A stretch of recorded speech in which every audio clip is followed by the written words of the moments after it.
Top quality और consistent performance के लिए सिर्फ सिल्वर पंप्स। टॉप क्वालिटी और कंसिस्टेंट परफॉर्मेंस के लिए सिर्फ सिल्वर पंप्स, नाम याद रखना। खरं म्हणजे कालचा दिवस महाराष्ट्राच्या लोकशाहीकरता काळा दिवस म्हटला पाहिजे। खास करून विधानमंडळाच्या त्या प्रिमायसेसमध्ये ज्या पद्धतीने गुंड घुसले होते आणि त्यांनी मारामारी केली, अत्यंत लाजिरवाणी गोष्ट महाराष्ट्रासाठी आहे। याची गंभीर दखल या देशाचे पंतप्रधान नरेंद्र मोदी साहेबांनी घ्यावी आणि त्याचबरोबर आज या महाराष्ट्रामध्ये जे राज्य करतायत त्या राज्यकर्त्यांनी सुद्धा त्याची असेल तर दखल घ्यावी, अन्यथा त्यांनी आपली खुर्ची सोडावी आणि लोकशाहीला सामोरे जावं। ज्या पद्धतीनं जितेंद्र आव्हाडांनी सुद्धा या ठिकाणी दोन्हीकडून कालच्या झालेल्या घटनेबद्दल माफी केली, दिलगिरी व्यक्त केली गेली, दिलगिरी व्यक्त केली गेली, तर काय सांगाल?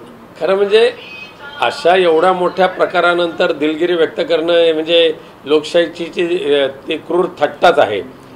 प्रत्यक्ष विधानसभा गृहामध्ये त्या प्रिमायसेसमध्ये नामचीन गुंड येतातच कसे आणि एवढ्या मोठ्या संख्येने त्यांना पासेस दिलेच कसे गेले आणि त्यामुळे मारामारी आधी करायची, लोकशाहीला कलंक लावायचा आणि नंतर मारामारी करणाऱ्यांनी दिलगिरी व्यक्त करायची, ही अत्यंत घाणेरडा आणि निर्लज्जपणाचा कळस आहे। ते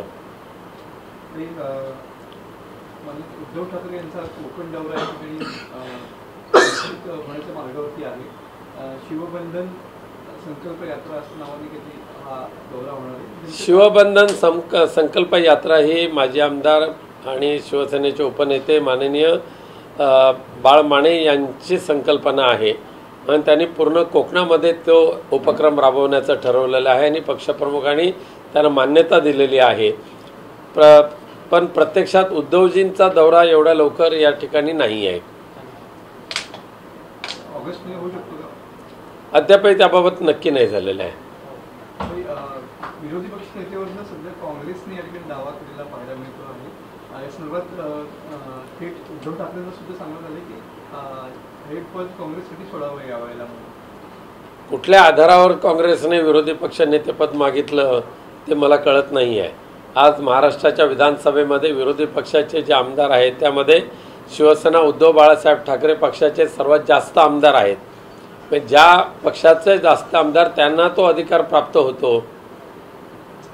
काँग्रेसने जर दावा केला असेल तर तो हास्यास्पद आहे असं म्हटलं पाहिजे। मीरा भाईंदरच्या सगळ्या प्रकारानंतर आज राज ठाकरे पुन्हा एकदा त्या ठिकाणी जात आहेत आणि संध्याकाळी 7 वाजता ते कदाचित त्या ठिकाणी जाऊन पाहणी करतील, त्या भागामध्ये लोकांची संवाद साधतील असं आम्ही ऐकलेलं आहे।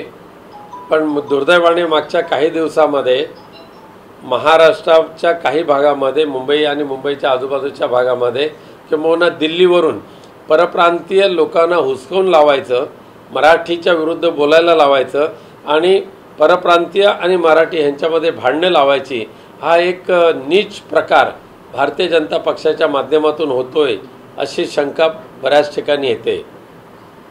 आजच्या त्यांच्या या दौऱ्याला तुम्ही समर्थन करणार का?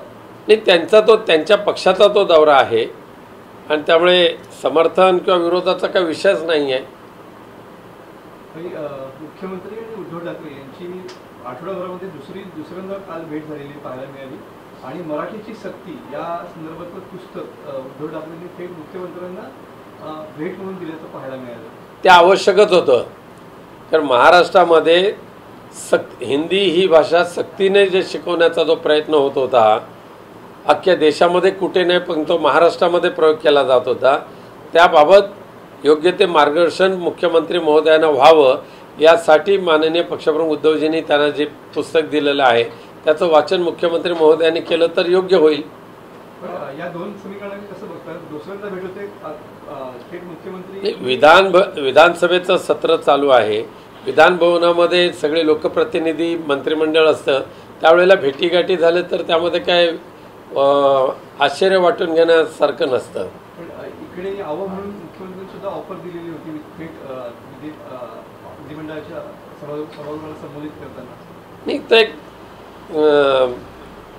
हलका फुलका विषय असतो तो, त्यामध्ये गांभीर्याने घ्यायची नसते ते. विशेषतः शिंदेंच्या दिल्ली दौऱ्यानंतर शिवसेना आणि उद्धव बाळासाहेब ठाकरे गट पुन्हा एकदा जवळ येण्याची काही शक्यता आहे?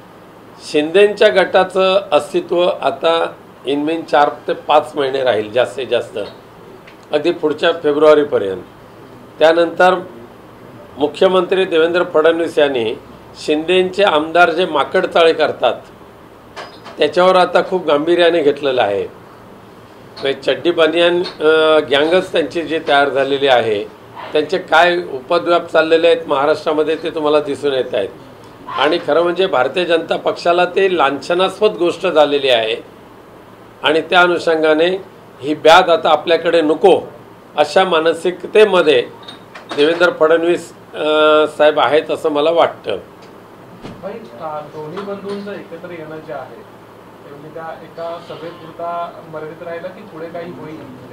नाही, आम्हाला शिवसेना पक्षप्रमुख माननीय उद्धवजी ठाकरे साहेबांनी स्पष्ट केलेलं आहे, महाराष्ट्रामध्ये आणि महाराष्ट्राच्या मराठीच्या हितासाठी आम्ही दोघे एकत्र राहू असं स्पष्ट सांगितलेलं आहे. पण राज ठाकरे म्हणाले की युतीबद्दल कुणी काही बोलू नका, ते आम्ही बघू. योग्य वेळी ते बोलेन असं ते म्हणालेले आहेत.